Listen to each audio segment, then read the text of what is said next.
On va prendre comme passage d'ouverture, on ne verra pas beaucoup de passages aujourd'hui. On va aller voir un petit passage d'ouverture dans l'Évangile de Matthieu. Évangile selon Matthieu. Et nous allons aller au 9e chapitre. Matthieu 9.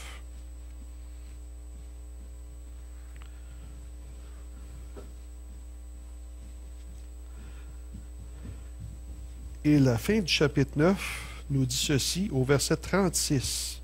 Matthieu 9, 36. Voyant la foule, Jésus fut ému de compassion pour elle, parce qu'elle était languissante et abattue, comme des brebis qui n'ont point de berger. Alors il dit à ses disciples, la moisson est grande, mais il y a peu d'ouvriers. Priez donc le maître de la moisson d'envoyer des ouvriers dans sa moisson. Vous savez, nous autres, on fait souvent l'inverse. On prie le Seigneur de nous amener des âmes, de faire rentrer du monde ici, comme s'il y avait un gros néon ou quelque chose qui indiquait aux gens de rentrer ici. C'est nous qu'il faut qu'on aille moissonner. Mais souvent, je me rends compte dans les prières des gens, là, les gens prient pour une moisson. Puis tu dis, c'est pas dur une moisson. Tantôt, mais vous sortiez, aussitôt que vous franchissez la porte, là, il y a du monde dans la rue, il y a de la moisson, elle est là. Il n'en manque pas d'âmes à moissonner. Il dit, priez pour des ouvriers. C'est très difficile d'avoir des ouvriers qui veulent. Vous savez, un des plus grands conquérants de l'histoire de l'homme était un homme de Mongolie qui est venu à s'appeler Genghis Khan. Donc, dans l'histoire, on connaît son nom comme étant un grand guerrier mongol qui a conquéri au fil du temps. Lui, il a rassemblé toutes les peuplades de Mongolie qui étaient toujours un peu dispersées en guerre individuelle et tout ça. Il a commencé à former des groupes de combat. Il a vraiment unifié son peuple. Et on dit que cet homme-là, Genghis Khan, a conquéri le plus grand territoire de toute l'histoire de l'homme. Plus que César, plus qu'Alexandre le Grand. Un conquérant incroyable. Un territoire là, de la Chine jusque vers la Russie et d'un océan à l'autre presque. Là, quelque chose d'incroyable.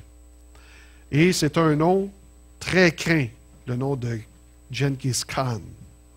Et éventuellement, après sa mort, c'est son petit-fils qui a hérité de tout ce territoire.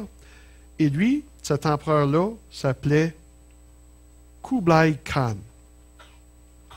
Et un jour, le petit-fils Khan avait avec lui 2 Italiens du nom de Polo. Et si ça vous dit quelque chose, ces 2 Italiens-là étaient en fait le père et l'oncle du grand explorateur Marco Polo. Ils sont mis à lui raconter tout ce qui se passait dans le monde avec le christianisme. Ils sont mis à lui parler du christianisme. Alors cet empereur-là, il a dit, je veux que lorsque vous allez revenir ici, là, je vais avoir au moins une 100aine de missionnaires. Et je vous dis ceci, si mon peuple entend parler du christianisme, il n'y aura pas de nation avec plus de chrétiens sur la terre qu'ici. Donc, le plus grand territoire du monde. Et l'empereur, un homme craint de par le monde d'une famille de conquérants, dit « On veut des chrétiens missionnaires ici pour évangéliser. Et je garantis comme empereur, je connais mon peuple, il n'y aura pas plus de chrétiens à travers le monde qu'ici. Amenez-en des évangélistes, des missionnaires, ils vont en avoir des chrétiens. » Alors, les frères Polo sont retournés. Ils ont fait la demande pour avoir des missionnaires. Et lorsqu'ils sont revenus, cette fois-là, il y avait avec eux Marco Polo, était présent avec eux. Mais pas de missionnaires ont répondu à l'appel, à part seulement 2. Et en cours de route pour le voyage, les 2, finalement, se sont laissés vaincre par la crainte et ont retourné de bord en cours de route et sont retournés chez eux. Et quand Marco Polo et sa famille sont retournés devant l'empereur Khan, il a dit « Où sont les missionnaires? Je vous ai demandé une centaine de missionnaires. Il n'y en avait pas. Et on dit que ça a été la plus grande opportunité d'évangélisation manquée de toute l'histoire du christianisme. Pourquoi? Pas parce qu'il n'y avait pas d'appel. C'était peut-être le plus grand appel qu'il y a jamais eu comme opportunité. Il n'y avait pas d'ouvriers qui sont présentés à l'appel. On n'a pas de problème à entendre ça parce qu'on se dit, ben moi, je n'étais pas là dans ce temps-là, ça c'était à une autre époque. Mais là, on est en 2011. Et c'est pourquoi, aujourd'hui, notre titre, c'est « Pourquoi existez-vous? » Pourquoi existez-vous? Et vous pouvez le changer dans... vous pouvez le phraser comme vous voulez. C'est pour dire, c'est quoi votre raison d'exister? C'est quoi votre raison de vivre dans la vie? Pourquoi existons-nous? Moi, je me souviens, quand j'étais petit, je me posais souvent cette question-là. J'étais ce genre de petit bonhomme-là, moi. Je pouvais jouer dans mon carré de sable, là, puis j'étais tranquille tout seul. Je pouvais regarder le ciel, puis les arbres, tout ça, puis il y avait des questions qui se formaient dedans de moi, puis pas de réponse qui venait, juste du vent et des nuages. Puis à un moment donné, veux pas, moi, c'était comme ça. Pourquoi c'est là? Puis pourquoi je suis ici? À quoi ça sert? Puis à quoi je sers?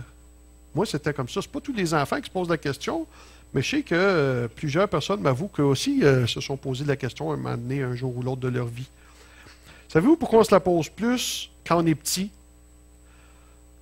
Parce que quand on est petit, on n'a pas de but dans la vie. Alors on se pose la question, pourquoi je fais ça? Pourquoi j'existe? OK?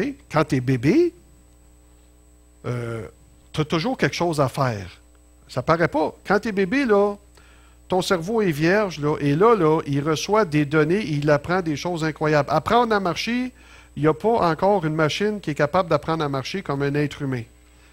On croyait pendant longtemps et jusqu'à récemment que c'était impossible de faire un robot qui pouvait marcher sur deux pattes comme un être humain.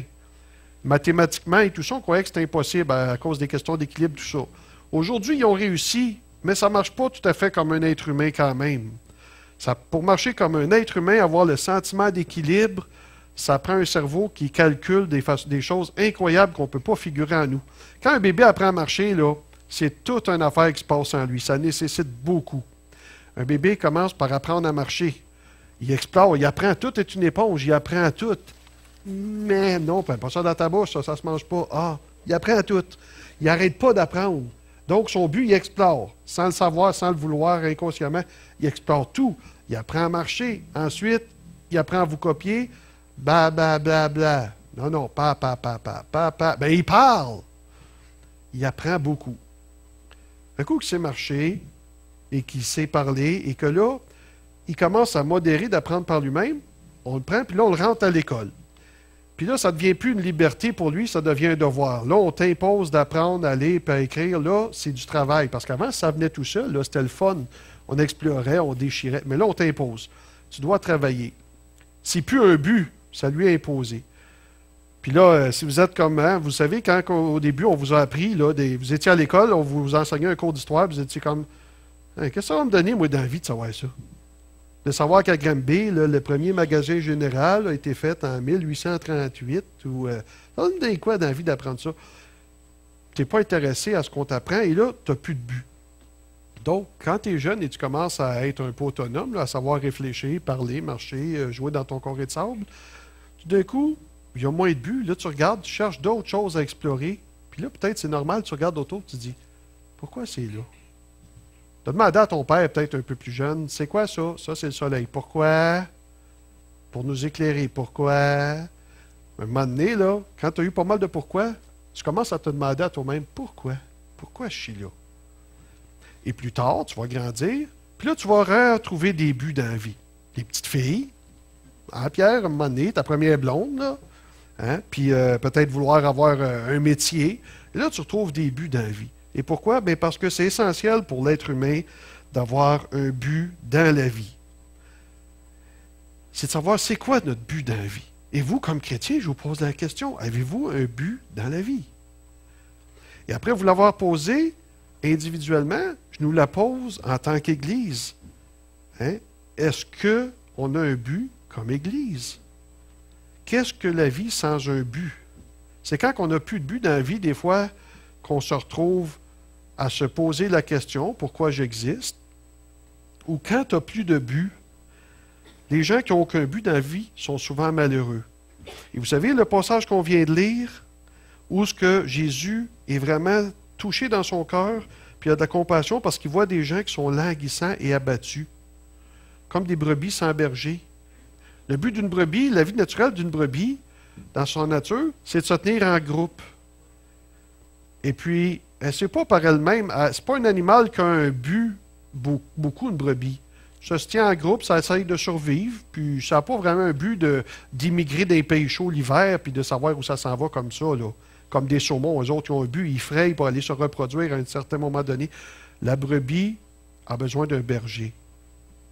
C'est ça. Mais, où vous voyez des gens qui n'ont pas de but, puis qui ont l'air de ça, vous regardez nos centres de personnes âgées. On en parle souvent à la télé. Puis là, quand vous regardez certains endroits pour gens âgés, là, et vous les regardez, et la santé dépérit, et ils ont de l'air tellement malheureux, ils ont de l'air exactement de ça. Des brebis errantes, languissantes, sans berger. On les assoit devant une télévision, là. Tenez-vous tranquille, vous venez de déjeuner, puis vous allez dîner plus tard. Après ça, vous irez vous coucher. Puis on recommencera demain. Puis ça, c'est un de nos problèmes. Nos gens âgés, ils n'ont pas de but dans la vie. Et on a tous besoin d'avoir un but dans la vie. C'est de valeur à tous ces gens âgés, là. Et là, je parle, hein, n'est-ce pas, pour élever ici la condition de l'âge d'or, s'il y en a parmi vous qui vous considérez là-dedans. Les gens âgés dans l'Église, on doit réaliser, les chrétiens, il y a une richesse dans l'âge d'or. Parce que, à rendu un certain âge, tu possèdes quelque chose en toi, une richesse, OK, qui ne s'acquiert qu'avec le temps. Donc, le jeune ne peut pas penser qu'il l'a. L'âge nous amène quelque chose qui ne s'acquiert qu'avec l'âge. Hein? Le conseil, la sagesse, l'expérience, toutes sortes de choses qui pourraient faire profiter tout le monde. Mais on vit dans un monde où on accorde l'importance juste à ce qui est monnayable. Si tu as les connaissances d'un avocat, ça vaut cher. Si tu as été un homme à tout faire dans la vie, tu sais réparer des portes d'armoire, tout ça, mais ça ne payera pas autant. On élève certaines connaissances au-dessus d'autres, selon l'argent. Mais tu as des gens qui ont beaucoup d'expérience, ils savent réparer une toiture, tout ça, et ils disent, j'ai eu ma compagnie de rénovation, mais là, maintenant, à mon âge, le seul prospect de métier que j'ai, c'est travailler chez Rona, au salaire quasi minimum. C'est de valeur, hein? Mais c'est ça. Donc, mais pourtant, il y a une richesse là. Moi, je ne vais pas chez le compétiteur, parce que je sais que quand je vais chez le compétiteur, là, c'est un étudiant qui me répond. Puis moi, je veux savoir comment réparer ma toiture de maison. Puis le jeune de 20 ans, il n'a jamais seulement eu une maison de sa vie, puis il va essayer de me dire quoi faire avec le produit. Je veux un gars qui en a réparé des toitures. Je veux quelqu'un qui sait c'est quoi la vie. C'était quoi dans votre temps? Comment vous avez passé au travers? Il y a une richesse. Mais souvent, nos gens âgés n'ont pas de but dans la vie. Souvent, nos jeunes n'ont pas de but dans la vie. Et l'être humain a besoin d'avoir un but dans la vie. Et quand Jésus voit cette foule qui est languissante comme ça et qui est errante, il est ému. Parce qu'ils voient, ils n'ont pas de but dans la vie. Ils ne savent pas pourquoi ils existent. Ils suivent Jésus, il le dit, ils le suivent juste pour un but à court terme. Avoir à manger, parce que souvent, il les nourrissait. Puis il dit, vous vivez pour avoir à manger. Mais je veux vous donner un autre but, un but pour toute la vie, pas juste pour le prochain repas, pour toute la vie. Et pas juste pour toute la vie, pour l'éternité, pour la vie éternelle. Maintenant, enfants de Dieu, existez-vous pour la vie éternelle? Avez-vous résolu en vous-même d'exister pour ça, pour Dieu? Donc, c'est quoi votre but dans la vie? Avez-vous réalisé dernièrement que vous avez une mission à accomplir? C'est nécessaire que les chrétiens aussi aient un but comme Église. Je vous demande, c'est quoi votre but comme Église? Pourquoi? Parce que les chrétiens, lorsqu'ils se rattachent les uns aux autres, Dieu accomplit un but global. Il accomplit un but au travers de votre vie en tant que faisant partie d'une Église, de l'Église globale et d'une Église locale, d'une assemblée locale. Et pendant qu'il accomplit ce but-là, en même temps, il accomplit un but dans vos vies individuelles au travers de notre mission comme Église. C'est quoi votre but dans la vie? Est-ce que Dieu est premier dans votre vie? Et c'est pour ça que le petit pamphlet qu'on a vu aujourd'hui, le petit mot, c'était « On a plusieurs branches dans la vie, mais est-ce que Jésus est juste une branche de plus ou s'il est le tronc? » Et que le verset qui était choisi avec l'image, n'est-ce pas, vous êtes une nation sainte, un peuple acquis. On oublie souvent cette partie-là, afin que vous annonciez les vertus de celui qui vous a appelé. Vous êtes une nation sainte, un peuple acquis. Il y a une raison pour annoncer les vertus de Dieu. Il y a un but, il y a toujours une mission derrière ce que Dieu a fait pour nous. Il y a toujours une responsabilité qui se rattache avant, dessus. Alors, je vous dis, pourquoi existez-vous en tant qu'assemblée? C'est quoi notre but ensemble? Et ce but-là est lié à notre raison d'être individuelle. À un moment donné, il y a un consultant d'Église qui a fait un sondage avec ça comme question. Un sondage auprès de près de 1000 églises. Et il disait, pourquoi l'Église existe-t-elle? C'était la question qui était posée. Donc, près de 1000 églises, ça veut dire plusieurs milliers de chrétiens. Et les résultats ont été surprenants. 89% ont répondu, l'Église existe pour rencontrer mes besoins et ceux de ma famille. C'est pour ça que l'Église existe. 89% ont répondu ça. Seulement 11% ont répondu, l'Église existe pour conquérir le monde à Christ. Mais étrangement, ça c'était parmi les membres. Et lorsque le même sondage a été fait auprès des pasteurs, là c'était renversé. 10% disaient que l'Église existait pour rencontrer les besoins des membres, et 90% des pasteurs disaient l'Église est là pour gagner le monde. Alors, on n'a pas toutes la même perspective. Et c'est important de réaliser les vraies valeurs et les mettre à la bonne place. Parce que les gens qui viennent à l'Église, vous en avez, ils sont partis d'ici au fil des années, ils disaient « Il n'y a pas assez d'amour, personne ne me parle, et ainsi de suite. » Les gens, là, qui vont dans une église des fois, puis qui sont avec cette attitude-là, ils ont cette attitude, ils ne réalisent pas quand ils rentrent dans une église, là, leur point de vue est celui-ci. Leur réponse à la question, c'est l'Église, là, moi, là, Dieu m'aime et tout le monde a un plan merveilleux pour ma vie. C'est l'attitude qu'ils prennent inconsciemment. Ils pensent qu'on est là pour sa petite personne à lui. C'est pas la bonne attitude. Si tu vas à l'Église juste pour ce que tu en retires, plutôt que aussi pour ce que tu y contribues, on peut réellement dire de toi que tu vas à l'Église et non pas que tu es l'Église. Vous savez, quand on était dans notre ancienne religion, on disait, hein, on s'en va à l'Église. Quand on est devenu chrétien, on a réalisé une chose, que l'Église, ce n'était pas une bâtisse, ce n'était pas un lieu où ce qu'on allait, mais que c'était nous. Et lorsqu'on parle d'une Église, c'est une façon de parler, on sait que l'Église, ce n'est pas la bâtisse, on sait que ce n'est pas l'institution, on sait que l'Église, c'est nous. On ne va pas à l'Église, on est l'Église. Mais si tu vas à l'Église pour ce que tu en retires juste pour tes besoins personnels, plutôt que réaliser que tu es un des engrenages essentiels à son fonctionnement et que tu dois y contribuer de toutes les façons possibles dans ta vie, tu n'es pas à l'Église. Tu vas à l'Église seulement.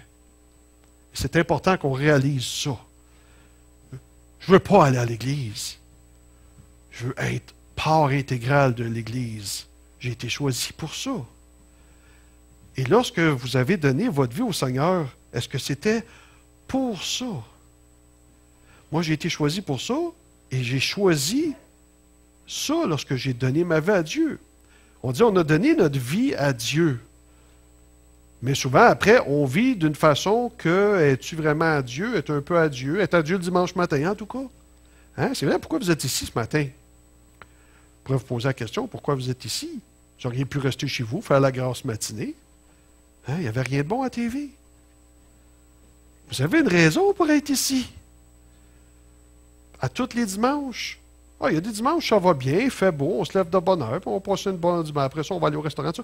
Mais il y a des dimanches, on n'a pas dormi de la nuit, on a peut-être été un peu malade. C'est pas facile de venir. Mais il y en a plusieurs parmi vous, vous êtes pas mal toujours là, fidèles. Pourquoi? Vous avez un but dans la vie, mais on veut en prendre conscience et le renouveler. On en prend très conscience le dimanche, on a ce sens de responsabilité. Des fois, dans d'autres temps de la semaine, on l'oublie, puis des fois, dépendamment des circonstances, on l'oublie. Lorsque vous avez donné votre vie à Dieu, vous aviez un but, vous aviez une vision des choses, de ce que votre vie allait devenir. Votre implication aujourd'hui dans l'Église et dans votre vie personnelle, à évangéliser, à témoigner, tout ça, elle ressemble-tu à la raison pour laquelle vous aviez originalement donné votre vie à Dieu? Souvenez-vous, le jour où vous avez fait peut-être ce qu'on appelle la prière de repentance, si ça s'est fait à une journée précise, à un point précis, vous souvenez-vous où était votre cœur? Ce que vous attendiez de la vie, ce que vous figuriez pour plus tard. On vous a expliqué que c'était pour de bon, c'était pour la vie, vous allez servir Dieu, il ne vous abandonnera jamais. Et votre part de responsabilité, est-ce que ça ressemblait à ce que vous faites aujourd'hui ou si vous êtes un petit peu égaré là-dessus? Même chose, hein? Si vous étiez célibataire, vous êtes marié par la suite. Vous avez marié un chrétien, j'espère. Et là, vous vous fréquentiez, et là, vous parliez du Seigneur. Et vous vous disiez comment vous voyez la vie pour plus tard. Moi, je me souviens que ma femme, c'était très clair pour nous. On voulait servir Dieu. On se mariait pour servir Dieu. On regardait pour avoir de l'implication dans l'Église. C'était important. On avait une vision. Mais à un moment donné, la vie arrive, les enfants, puis on court, puis on est occupé, puis on perd de vue notre première mission. Avez-vous encore une mission dans votre vie? Je veux afficher un premier principe, si tu veux, Ghislain, au projecteur. Un premier principe, principe numéro 1. Un but précis réduit les frustrations dans la vie. Un but précis réduit les frustrations. Pourquoi? Comment? Parce que lorsqu'on a un but précis, ça nous donne un point de repère pour se réorienter lorsqu'on s'est peut-être écarté du trajet qu'on avait choisi. C'est important de se souvenir qu'on a un but. Je me souviens, lorsque je fréquentais ma femme, avant qu'on se marie, comme je vous dis, on parlait, on voulait servir Dieu et tout ça. Puis à un moment donné, en dedans de moi, je ne filais pas très bien. Je ne me souviens pas des circonstances exactes, mais peut-être qu'on faisait tout plein de plans, se marier, avoir un premier appartement, des choses, puis peut-être on sort des sorties. Mais à quelque part, je me rendais compte que là, depuis quelques semaines, on avait peut-être un petit peu mis Dieu de côté. Ça revenait moins souvent. Puis je me disais, on est juste en fréquentation, on n'est pas mariés encore. Et là, j'avais dit à ma femme, ce jour-là, on était en voiture, j'avais dit, tu sais, moi, là,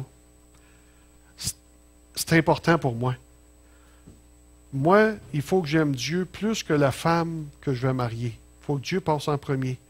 Et la femme que je veux marier, c'est primordial pour moi qu'elle aime le Seigneur plus qu'elle ne m'aime moi. Comme ça, lorsque le mariage va aller mal, on va s'en remettre à Dieu. Mon but premier, c'est de faire la volonté de Dieu. Mais je dis, c'est important que ma future épouse m'aime moins que le Seigneur. Je veux que le Seigneur passe en premier, avant moi, dans le mariage. Et ça l'a shaké sur le coup. Mais quelques jours après, elle m'a dit, sais-tu, j'avais besoin d'entendre ça. On a réalisé qu'on avait un petit peu dévié dans nos priorités. Et donc, avoir un but précis nous permet de se réorienter. Ça nous donne des points de repère et c'est important. Peut-être que vous, quand vous vous êtes mariés, vous aviez un but. Peut-être que vous vouliez servir déjà le Seigneur si vous étiez des fois chrétien, mais qu'avec les années, il y a d'autres choses qui sont arrivées. Hein? Vous étiez-vous marié simplement dans la vie pour avoir une maison, puis ramasser un REER pour votre retraite et un plan de retraite et des choses comme ça, là? Ou si vous aviez quelque chose d'autre? On a tout, nous autres, on sait, hein, dans les pays industrialisés, là, il y a un grand mal qui existe. Les biens matériels, avec les annonces à TV qui nous disent, hein, pour avoir la voiture que vous méritez, puis ainsi de suite. Et ce qui fait que la maladie de ce siècle, c'est pas tant d'avoir, c'est d'avoir besoin d'avoir. Ça lâche pas. avoir besoin d'avoir. Il faut qu'on aille à tout prix. Je parlais avec un pasteur dernièrement, je lui montrais ma voiture, elle est très rouillée. La sienne est moins rouillée, fait qu'il va peut-être me la vendre là, dans 3 semaines pour 500 $. Ça faisait drôle de parler avec un pasteur de nos vieilles voitures à 500 $. Les priorités sont à bonne place. J'aime ça, je suis moins gêné quand je me stationne à côté de lui. Si j'ai le choix entre l'auto d'un autre pasteur et la sienne, je vais me parquer à côté de la sienne. Ça devient comme une vieille blague. Alors, nous autres, on croit à la prospérité, tu sais, mais si on ne l'a pas ici, c'est pas, on va l'avoir là-bas. On a investi à bonne place, tu sais, là. C'est vrai. C'est le meilleur REER, tu sais, là. On veut des REER pour plus tard, mais plus tard dure juste un temps. C'est pas sa vie. On ne pense pas aux choses éternelles. Un jour, il y a un prédicateur qui prêchait sur le fait que la terre entière appartient à Dieu. Et c'est lui qui en est le propriétaire. Et puis là, il y avait un homme riche qui était là. Et il n'aimait pas ce qu'il entendait du tout. Alors, il a invité le pasteur à dîner chez lui. Et lui, il a fait tout un dîner, comprends-tu? Un dîner de riche. Un gros repas. Et après le dîner, il a invité le pasteur à aller se promener sur ses terres et à voir comment que c'était beau et ainsi de suite. Puis là, il a dit au pasteur, « Vas-tu vraiment venir me dire que moi, là, je ne suis pas le propriétaire de ces terres-là? Comment tu pourrais me dire ça? » Puis le pasteur, il a dit, « C'est simple. Repose-moi la question dans 100 ans. » Hein? Essaye donc de garder ça au-delà de la mort. C'est tout pour un temps. Alors pourquoi qu'on travaillerait pour des choses comme ça? Et c'est ça que Jésus a voulu dire. Pourquoi travaillez-vous pour ce qui rouille puis pour ce qui est passager? Travaillez plutôt pour vous accumuler des trésors dans les cieux. Mais ça, pour ça, il faut être décidé, puis il faut le comprendre, il faut que ça devienne un principe de vie. Donc, je vous invite à vous demander, mais que vous retourniez aujourd'hui, si vous êtes en couple, ou vous le demandez à vous-même, ou le demandez à votre époux, tu sais, lorsqu'on a donné notre vie au Seigneur, qu'est-ce que ça signifiait comme engagement? Et est-ce que ça ressemble à ce qu'on vit aujourd'hui, ou si on a besoin de se réorienter dans nos priorités? Comme quelqu'un dirait, la priorité, c'est de mettre les priorités à priorité. Pas dur, ça? La priorité doit être de mettre les priorités en priorité. C'est ce qu'on va faire avec le Seigneur. J'amène un deuxième principe.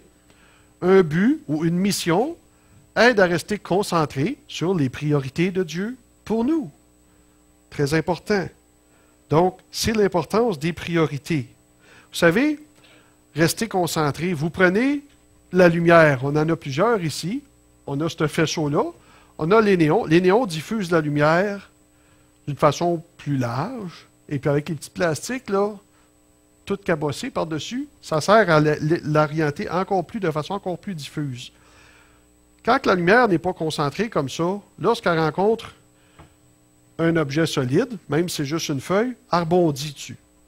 Et c'est pour ça que la lumière, les cellules lumineuses, là, ils rebondissent, et mon œil les capte, et là, je vois que, il y a une feuille, puis c'est vert. Par contre, si je prends une loupe et que je concentre la lumière, là, je peux brûler la feuille, puis je peux même brûler un morceau de bois. Et la lumière qui est très, très concentrée, là, ça devient un rayon laser. Et là, ça ne rebondit pas, là.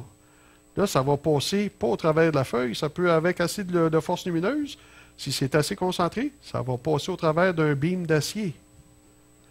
Être concentré. Concentré dans un point précis nous aide à s'orienter. Et donc, c'est ça que ça nous aide à rester, c'est ça, concentré sur les priorités. C'est ça qui donne du pouvoir dans notre vie. Un autre principe. Un but, une mission, attire et permet la coopération. Lorsqu'on a un but dans la vie, ça attire la coopération des autres autour de nous. Et ça permet d'avoir la coopération. Et là, je vais vous demander, il y en a-tu? On m'a beaucoup parlé de ce film-là, je ne l'ai pas encore vu. Je l'ai manqué d'une semaine, je voulais le voir la semaine passée, il n'était plus là. Qui a vu le film Le discours du roi? Quelques mains qui se lèvent. Hein? Tous ceux qui l'ont vu, Gabriel, tu n'as pas vu ça? Ah, tu vas voir ça. fait plusieurs qui me disent c'est excellent. C'est pas un film d'action, là, avec des coups de 12 puis des chars qui revolent. Non, c'est un fait vécu. Ce film-là, il est excellent. Il parle du prince Édouard en Angleterre, cet homme qui est devenu éventuellement le roi George VI. Et ça, c'est le père de notre reine Élisabeth. Hein, la reine Élisabeth, là, qui est encore vivante dans le moment, là, son père, c'était le roi George VI. Et vous savez, ce roi-là, c'était pas lui le roi à l'époque, c'était son frère. Il ne voulait pas être roi, lui. C'est un homme, d'ailleurs, qu'il ne pouvait pas être roi, il bégayait. Comme Moïse, il bégayait. Mais son frère, lui, il n'a pas gardé les priorités à bonne place. Son frère, disons, s'est engagé dans des relations avec des femmes, dans la promiscuité. Et à cause de ça, il a dû démissionner, il a dû abdiquer. Puis il fallait absolument que son frère, qui prendrait le nom de Georges, prenne le royaume à sa place. Mais il dit, je ne veux pas être roi, je ne suis pas fait pour roi. Je bégaye, un problème depuis l'enfance. Et puis là, ce qui arrivait, c'est que là, on se retrouve en 1939. Les gens ont beaucoup de misère à prendre ce roi-là au sérieux. Vous savez, tantôt, j'ai dit notre reine Élisabeth. Ça vous a peut-être fait drôle, hein? Notre reine, pour nous autres. Hein? Puis, en 1939, si vous étiez britannique, oui, la reine, le roi, notre roi, puis hein, long live the Queen, c'est important, le roi. C'est un symbole rassembleur. Et pourquoi j'emmène ça avec l'idée de la coopération? En 1939, la planète n'est pas encore dans une guerre mondiale, mais Hitler, lui, commence à marcher sur l'Europe. Les gens le voient faire, ils voient l'avenir se dessiner, et ils ne sont pas prêts encore pour une guerre avec cet homme-là. Et là, on dit au roi, Majesté, vous devez absolument faire un discours. Maintenant, on a quelque chose qu'on n'avait pas dans l'ancien temps, on a la radio en 1939. Et ce qui fait que le royaume britannique, vous avez des îles britanniques, tout le Commonwealth, ça s'étend large, si vous voulez, c'est pas juste d'un noyau, et ils ont besoin d'un roi rassembleur afin de bâtir de la force, puis que tout le monde coopère pour faire face à l'ennemi. Ils ont besoin de rois qui leur énoncent une mission. Mais il bégaye, le monsieur. Et puis là, il dit, moi, je ne suis pas un roi, je suis un officier de la marine, je n'ai jamais voulu être roi, mais je n'ai pas le choix. Et là, ils font venir tous les spécialistes de diction, puis personne ne peut rien faire avec, il n'y a rien à faire avec. Et finalement, dans le film, on voit qu'ils ont été chercher un Australien très excentrique, qui n'a aucun respect pour la monarchie. Et lui, il va réussir à faire de quoi avec. Parce que le roi, quand il était jeune, son père était un homme sévère avec la royauté, tout ça, et c'était pas un homme pour prendre ses enfants dans ses bras et jouer avec. Et lui, il n'a pas appris à être à l'aise dans son corps, il n'a pas appris, il a été élevé strict, rigide, il bégaye. Et là, l'autre, il l'aide, il dit, OK, ah ouais, on fait des grands mouvements, on respire. Au début, ça n'a pas l'air d'un prof de diction, mais éventuellement, il réussit, et le roi réussit à donner son premier discours sans bégayer, et qui était le discours peut-être le plus important du royaume à ce moment-là. Et je vous lis juste le début, le 4 septembre 1939, par le biais de ce nouvel outil qui était la radio. Il dit aux gens, il dit, en cette heure grave, peut-être la plus décisive de notre histoire, j'adresse à chaque foyer qui forme mes peuples, tant ici qu'outre-mer, ce message prononcé à l'intention de chacun d'entre vous avec autant de ferveur que si je pouvais entrer dans vos maisons pour vous parler personnellement. Il dit, je ne peux pas arriver avec un cheval puis un carrosse puis aller partout comme ça pour vous parler. Mais dans le moment, je dois m'adresser à vous, on a besoin d'être unis. Et ce discours-là a réussi à rassembler l'Angleterre. Et lorsque la guerre a été déclarée plus tard, le premier ministre, lui, du roi, était Churchill. Et un an et demi plus tard, vous avez l'Angleterre, et vous avez Hitler qui conquérit, et qui, là, il remonte ici, là, puis là, il s'apprête à tomber sur les Russes. Dans ce temps-là, ce n'était pas encore l'Union soviétique et tout ça. Puis, Churchill, il sait que là, s'il conquiert la Russie, il se rabat sur nous autres. On n'est pas capable. On n'a pas l'armée, on n'a pas les fonds nécessaires, on n'a pas assez d'armement pour lui résister. Il faut que tout le monde participe. Et là, il a fait ce grand discours. Il y a trois grands discours qu'on se souvient aujourd'hui. Il y a, vous vous souvenez peut-être quand John F. Kennedy a dit « Demandez pas ce que le gouvernement peut faire pour vous, votre pays, demandez ce que vous pouvez faire pour votre pays. » Et combien de fois j'aimerais dire ça, répéter à l'Église ça. Demandez pas ce que votre Église peut faire pour vous, demandez ce que vous pouvez faire pour votre Église. John F. Kennedy a été connu avec ça. Il y avait le discours de Martin Luther King. « I have a dream », j'ai un rêve. Ça, c'est un discours que vous avez sur votre ordinateur, là, dans une encyclopédie, n'importe quoi, vous allez avoir cette vidéo-là. J'ai un rêve où les gens de couleur vont pouvoir vivre égaux aux autres, pas s'asseoir à l'arrière des autobus et tout ça. Ça a révolutionné le monde. Et il y avait ce discours de Churchill qui disait « On va tous les combattre ». Et là, il appelait tout le monde, pas juste les hommes, à la guerre. Il dit « Ça prend l'effort des hommes, ça prend l'effort des femmes, des enfants, de tout le monde ». Et je termine sur ça en vous en disant un petit bout.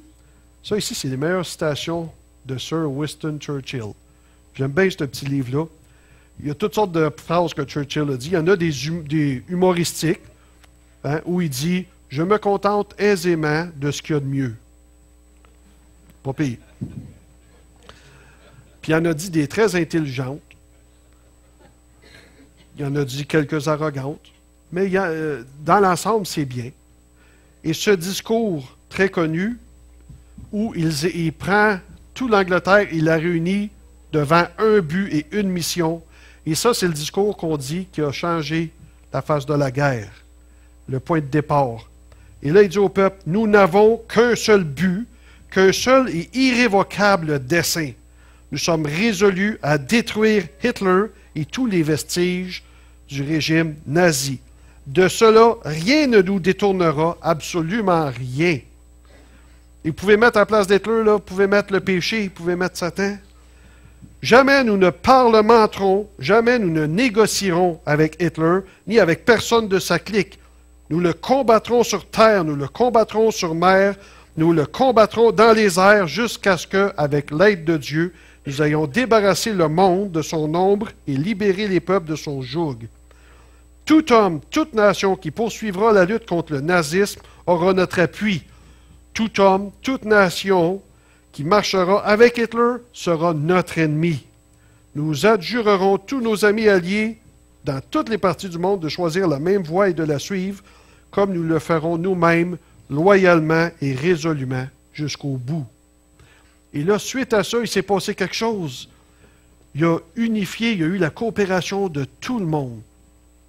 Les hommes se sont joints à l'effort de guerre. Il n'y avait pas assez de métal pour faire des armes. Churchill a dit aux femmes, « Aidez-nous ». Et là, les femmes au foyer ne sont pas restées à faire la vaisselle, là. Tout le monde a coopéré.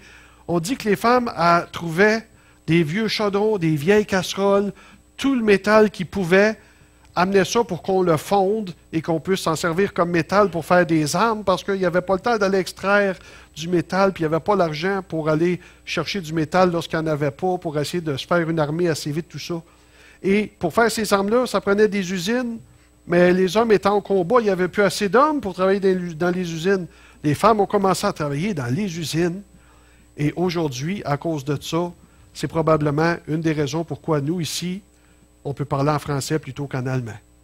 C'est probablement ce discours d'unification qui a amené la coopération qui fait que Hitler n'a pas réussi à conquérir l'Europe et peut-être le monde. Donc, un but, une mission attire et permet la coopération. C'est très important. Et vous le voyez, j'aurais pu amener des exemples de la Bible. Hein? Vous lisez Esdras, vous lisez Néhémie, et vous voyez les Juifs, lorsqu'ils se mettent d'un même cœur pour la reconstruction du second temple, hein, en revenant de Babylone, vous lisez dans Néhémie, et là, il encourage le peuple à rebâtir les murailles de Jérusalem. Vous avez l'histoire de Gédéon qui fait pareil, qui est un petit homme qu'au début, il n'y a pas de but dans la vie. Et sa vision de lui-même, c'est « Qu'est-ce que tu veux que je fasse? Moi, Gédéon, hein, je fais partie de la plus petite tribu d'Israël, la plus faible, on n'est rien. Puis dans la plus faible, là, ma famille est la plus faible de la tribu la plus faible. Pas de but dans la vie. Il s'en va, puis moi, c'est gars, petit train, hein, on y va, puis un petit pain, puis... Mais l'ange lui apparaît, puis il a une mission. Et là, on sait qu'il réunit des milliers d'hommes. Il en réunit trop finalement, hein? Ça en prenait juste 300. Avez-vous une mission dans votre vie? Dieu, quand il appelle les gens, c'est pas juste pour les laisser respirer de l'air. Oui, il veut les sauver, il veut une relation, mais il veut faire plus que ça avec vous. Il veut vous élever à quelque part. Pas parce qu'il en a besoin, parce qu'il vous aime, il veut faire de vous plus que ce que vous êtes. Vous dites, j'ai pas d'éducation, Dieu peut t'éduquer. Mon frère Émile, quand il est venu au Seigneur, il disait, je savais à peu près pas lire. Mais avec l'aide du Seigneur, dans sa Bible, il est devenu quelqu'un qui sait lire, puis aujourd'hui, je pense que moi, quand j'ai besoin d'un verset, puis je ne le trouve pas, là, je m'en souviens à peu près, mais je ne sais pas où, dans toute l'église ici, j'appelle Émile. Un gars qui est venu, puis qui ne savait pas lire, puis qui n'a pas été bien à l'école. Dieu en a fait de lui quelqu'un qui est éduqué dans plusieurs parties de la marche chrétienne, de la Bible, et ainsi de suite. Dieu veut nous élever dans la vie. Il y a un but pour chacune de nos vies. Dernier point, disons. Numéro 4. Un but, une mission aide à évaluer nos vies. Alors, quand je disais tantôt, comme un point de référence, tu regardes ta vie et tu dis, je fais-tu vraiment ce que j'avais décidé de faire ou je me suis laissé aller? Où est-ce que j'en suis dans la vie? Quelqu'un un jour a dit, lorsqu'on vit sa vie seulement à moitié et qu'on le réalise, le jour qu'on le réalise, on passe l'autre moitié à se tourmenter puis à essayer de développer l'autre moitié. Vivre sa vie à moitié, ça peut se faire lorsqu'on est insouciant, mais lorsqu'on devient conscient qu'on vit juste à moitié, on est tourmenté tant qu'on n'a pas fait quelque chose avec l'entièreté de notre vie. On a toute une recherche de signification. C'est pas le fun quand on n'a pas de but dans la vie. Je vais vous dire quelque chose. Savez-vous pourquoi? Et dans toute la création, les humains et même les animaux, dans toute la création, il y a un principe qu'on retrouve. Vous voyez, avez-vous vu dernièrement à Sherbrooke, il y a eu un incendie et 2 petites filles sont mortes dedans. Est-ce quelqu'un qui a vu ça aux nouvelles? Il y en a qui ont vu ça, hein? Je n'ai pas écouté attentivement, mais ce que j'en ai compris, c'est qu'il y a une petite fille, sa sœur était dans le feu et elle est retournée pour sauver sa sœur et tout ça. Et finalement, les 2 sont décédés, tout ça.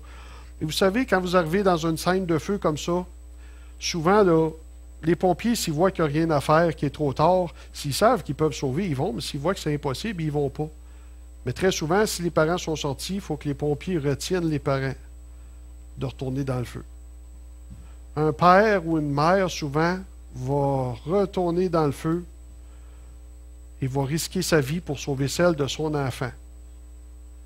Et il n'y a pas juste lui, parce que vous regardez dans la création et les animaux vont faire pareil. Hein? La belette va tenir tête au renard pour sauver ses enfants. Et sur l'Internet, l'autre fois, j'ai vu un cougar, un puma, là, tenir tête à un grizzly. Et tu vois que le grizzly aurait gagné. Mais la détermination de la maman pour protéger son petit a fini par décourager l'ours qui est parti, tu vois. Et là, le révérend Jesse Jackson, à un moment donné, disait ça à propos de l'avortement. Il dit, ça prend l'être humain pour tuer son propre enfant, quand que, dans la création, même le serpent, qu'on appelle parfois la plus vile des créatures, va donner sa vie, va risquer sa vie pour défendre ses petits. Et l'être humain, lui, pour une question d'argent ou quoi, va sacrifier ses propres enfants. Toute la création, pourquoi la création fait ça? Je vous pose la question maintenant. Pourquoi nous faisons ça? Pourquoi quelqu'un risque sa vie pour sa descendance, pour sa progéniture, pour ses enfants? Et pourquoi même les animaux le font? Parce qu'ils savent inconsciemment que si leur enfant meurt, il n'y a plus rien après eux autres. Le jour où ils décèdent, ils ne laissent rien derrière eux. Et donc, ils ont vécu pour rien dans un sens.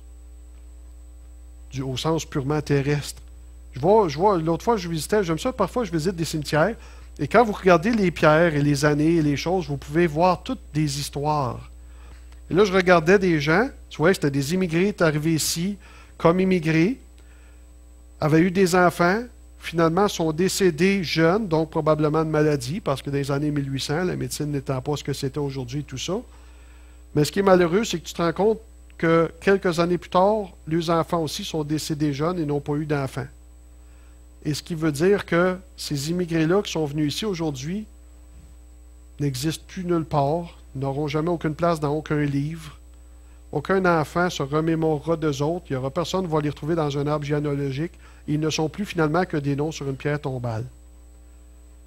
Et moi, je sais, n'ayant pas d'enfants, hein, les médecins pourtant disent, mon épouse et moi, médicalement, tout est bien, on n'est pas stérile ni un ni l'autre, et pourtant, on n'a pas eu d'enfants. Et je vis avec cette réalité-là. Lorsque quelqu'un dit, hein, moi, je veux que mon nom va se propager plus tard, j'ai des enfants, et le nom des un tel va continuer, la lignée et tout ça, ça n'existera pas, ça, pour moi, apparemment. Et on doit vivre avec d'autres choses de plus solides que ça. J'existe pas juste pour faire des bébés. J'existe pour de quoi de plus durable, pour une raison éternelle. Et c'est comme ça qu'il faut évaluer notre vie. C'est comme un point de référence, ça. À quoi êtes-vous appelé dans la vie? Suivez-vous votre appel? Hein? Il y a une histoire comme ça qui dit, il arrive un homme qui était passionné des grandes guerres, et il arrive au ciel, il rencontre Saint-Pierre, et il lui dit, je voudrais savoir, c'est qui ici le plus grand général? Et Saint-Pierre montre un petit homme d'allure anodine, il dit, c'est lui. Il dit, voyons, je le connais, lui, il était concierge à notre immeuble. Il dit, il n'était pas général. Oui, mais s'il aurait suivi son appel, il était censé être le plus grand général. Il s'est contenté de moins, il s'est laissé distraire. Je ne veux pas qu'on dise ça de moi. Je ne veux pas que le Seigneur me dise, tu as fait ci, ça, mais ce n'est pas ça que je t'avais confié. Je t'appelais à plus. Alors je vous dis, demandez-vous, est-ce que je vraiment remplis ma mission? Je crois que nous autres ici, on est appelés à une mission, et il est temps qu'on s'y remette. Et vous savez, Noé, ça a pris des décennies à bâtir son arche. Il y avait une mission. Je ne sais pas c'est qui le plus vieux ici dans le moment, mais probablement que Noé a pris plus d'années à bâtir l'arche que vous avez vécu depuis votre naissance. Il y avait, autrement dit, il a eu le temps de se lasser, lui, hein, en masse, là, une vie, peut-être 100 ans à bâtir un arche. Il aurait pu arrêter avant la fin, hein? Ça n'aurait pas flotté trop bien. On ne serait même pas là. On dit trop qu'on descend d'Adam et Ève, mais il faut se souvenir aussi qu'on descend tous de Noé, hein, après ça. Mais il n'a pas lâché. Enfants de Dieu, avez-vous arrêté de bâtir votre arche avant qu'elle soit terminée? Avez-vous cessé de bâtir votre arche? Peut-être vous dites, ben écoute, moi, là, rendu à mon âge, là, c'est plus à moi de faire ça, ou je sais pas quoi. Dites-vous bien une chose, la retraite est la dernière chance finale pour préparer la vraie retraite éternelle. Vous êtes en retraite, il n'y a pas de meilleure chance. C'est fini, les enfants sont partis, vous avez besoin de mettre 40 heures par semaine à quelque chose d'épuisant. La retraite est la dernière chance finale pour préparer la vraie retraite. Le royaume de Dieu a besoin de tout le monde. Les jeunes, les plus âgés, les femmes, les enfants. Personne n'est laissé de côté par le Seigneur. Il n'y a personne que Dieu regarde en disant, lui, j'aime mieux qu'il ne fasse rien. Il va rien gaffer, il va faire pire. C'est mieux qu'il ne fasse rien, ça va être... Non, tout le monde est appelé à quelque chose. Dieu a un plan pour chaque vie. Avez-vous arrêté de bâtir votre arche? Vous avez une mission à accomplir. On a tous une mission à accomplir. Et je veux terminer sur... On a juste vu un passage pour ouvrir. On va terminer avec deux petits passages tournés dans 1 Corinthiens 9.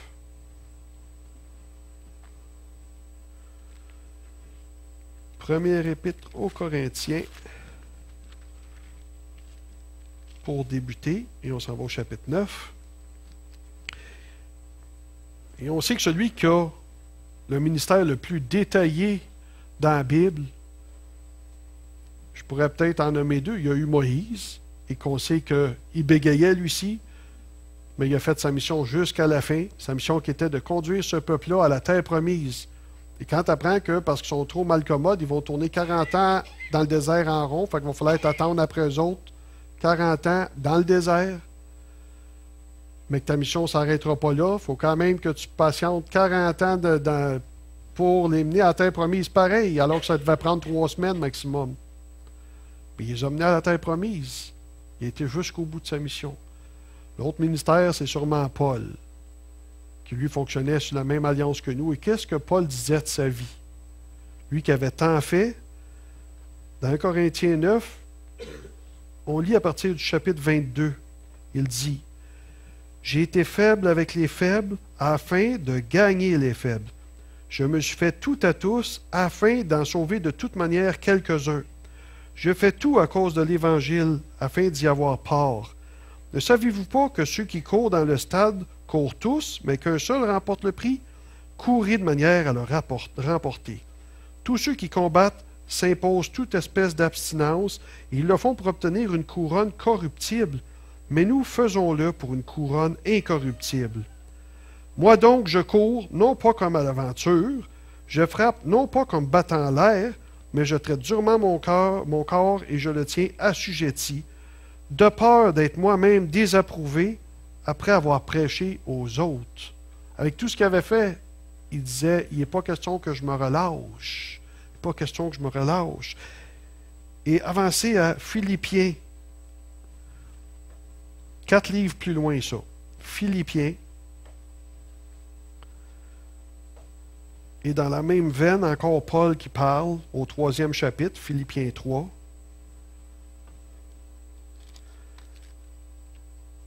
Et il nous dit, au verset 12, « Ce n'est pas que j'ai déjà remporté le prix ou que j'ai déjà atteint la perfection, mais je cours pour tâcher de la saisir, puisque moi aussi j'ai été saisi par Jésus-Christ. Frère, je ne pense pas l'avoir saisi, mais je fais une chose, oubliant ce qui est en arrière et me portant vers ce qui est en avant, je cours vers le but pour remporter le prix de la vocation céleste de Dieu en Jésus-Christ. Nous tous qui sommes des hommes faits, ayons cette même pensée. Et si vous êtes en quelque point d'un autre avis, Dieu vous éclairera aussi là-dessus. Seulement au point où nous sommes parvenus, marchons d'un même pas. Marchons d'un même pas, vers un même but. Êtes-vous soumis à Jésus-Christ, frères et sœurs? Vous savez que le mot soumission vient de 2 mots. Sous-mission. Et marchez-vous dans la soumission à Jésus-Christ? Si vous marchez dans la soumission, n'oubliez pas que vous êtes sous mission. Amen.